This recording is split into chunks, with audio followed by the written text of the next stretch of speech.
Chemistry chapter number 9 importance of the equilibrium constant के सी जिसके बारे में जो है वो हम लोग 3-4 लेक्चर्स में पढ़ रहे हैं।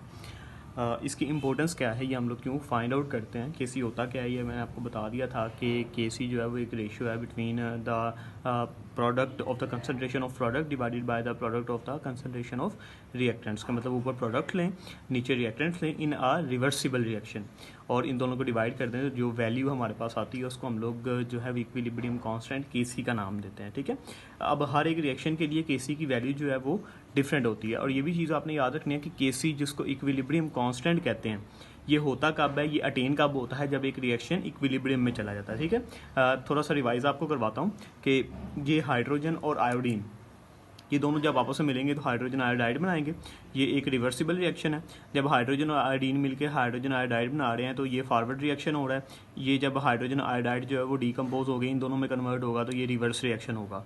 जब ये रिएक्शन स्टार्ट करवाएंगे तो फॉरवर्ड रिएक्शन स्पीड में होगा और रिवर्स रिएक्शन जो है वो स्लो होगा। आहिस्ता आहिस्ता जो है वो ये काम होगा कि एक पॉइंट ऐसा आएगा कि जिसमें फॉरवर्ड रिएक्शन रिवर्स रिएक्शन के बराबर आ जाएगा। उस पॉइंट को हम लोग इक्विलिब्रियम का नाम देते हैं। ठीक है, और वहाँ पे हमारे पास जो वैल्यू आती है कंसंट्रेशन ऑफ प्रोडक्ट को कंसंट्रेशन ऑफ रिएक्टेंट पे डिवाइड करके वो उस वैल्यू को हम लोग जो है वो इक्विलिब्रियम कांस्टेंट के सी का नाम देते हैं।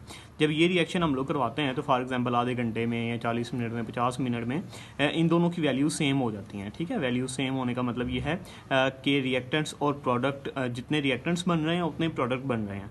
जितने रिएक्टेंट्स मिलकर प्रोडक्ट बना रहे हैं उतना ही प्रोडक्ट जो है वो डीकम्पोज होकर रिएक्टेंट में कन्वर्ट हो रहा है। जब ये काम हो जाएगा मतलब कि फॉरवर्ड रिएक्शन और रिवर्स रिएक्शन आपस में बराबर हो जाएंगे तो हमारे पास के सी की जो वैल्यू आएगी वो वैल्यू आएगी जी 57 इसकी वैल्यू आएगी एट 700 केल्विन टेम्परेचर।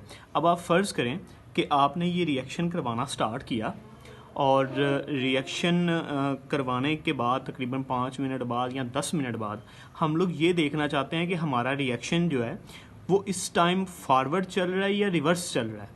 ठीक है, तो ये हम लोग कैसे फाइंड कर सकते हैं, ये हम लोग फाइंड कर सकते हैं by the value of the equilibrium constant. तो यही इसकी पहली इंपॉर्टेंस है, prediction the direction of the reaction, कि हम लोग रिएक्शन की डायरेक्शन को देख सकते हैं by using the value of के सी। हमें पता है कि जब इक्विलिब्रियम अटेन हो जाएगा मतलब ना तो फॉरवर्ड रिएक्शन रहा ना रिवर्स, दोनों बराबर है, तो उस टाइम में हमारे पास जो वैल्यू आएगी वो 57 आएगी।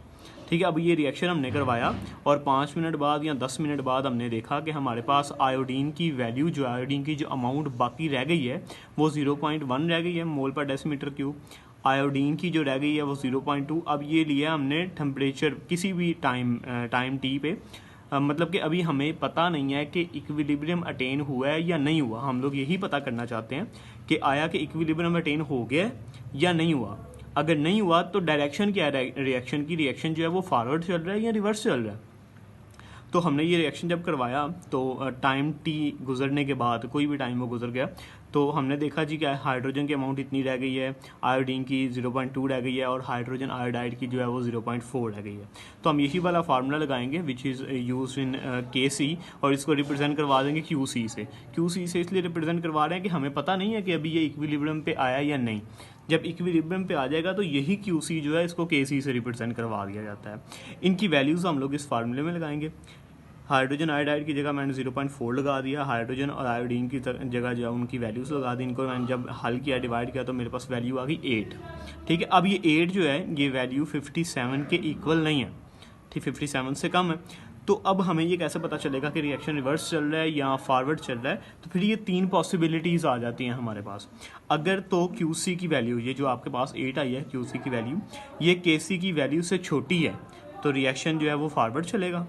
अगर इस क्यू सी की वैल्यू के सी की वैल्यू से बड़ी है तो रिएक्शन जो है वो रिवर्स में चलेगा। और अगर ये दोनों आपस में बराबर हैं तो ये कहाँ पे होगा, एट इक्विलिब्रियम। ये 3 चीज़ें आपने शॉर्ट क्वेश्चन में भी याद रखनी है और ये पूरा एक लॉन्ग क्वेश्चन है, ये चीज़ आपने याद रखनी है। किसी भी पॉइंट पे हम लोग जो है वो वैल्यूज़ इनकी देख लेते हैं, हमें पता चल जाता है कि हाइड्रोजन आयोडीन और हाइड्रोजन आयोडाइड की वैल्यूज़ जो हैं वो कितनी रह गई हैं। ये हम लोग डिफरेंट प्रोसेस से फाइंड करते हैं। ये फाइंड करने के बाद अपने मिक्सचर के अंदर ये फाइंड करने के बाद इनकी वैल्यूज़ जो है फार्मूले में लगाते हैं। फार्मूले में लगा के आंसर देख लेते हैं और फिर हम लोग ये प्रिडिक्ट कर लेते हैं कि रिएक्शन फॉरवर्ड चल रहा है या रिवर्स चल रहा है। अगर क्यूसी की वैल्यू कम है, केसी की वैल्यू जो कि कांस्टेंट वैल्यू होती है हर एक रिएक्शन के लिए हमें पहले ही पता होता है, ठीक है। जैसे कि 8 अब 57 से कम थी, तो इसका मतलब है ये रिएक्शन अभी तक फॉरवर्ड ही चल रहा है, ठीक है।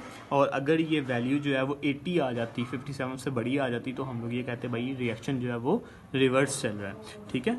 और अगर ये बराबर आ जाती तो फिर ये कहाँ पे होता, इक्विलिब्रियम पे होता।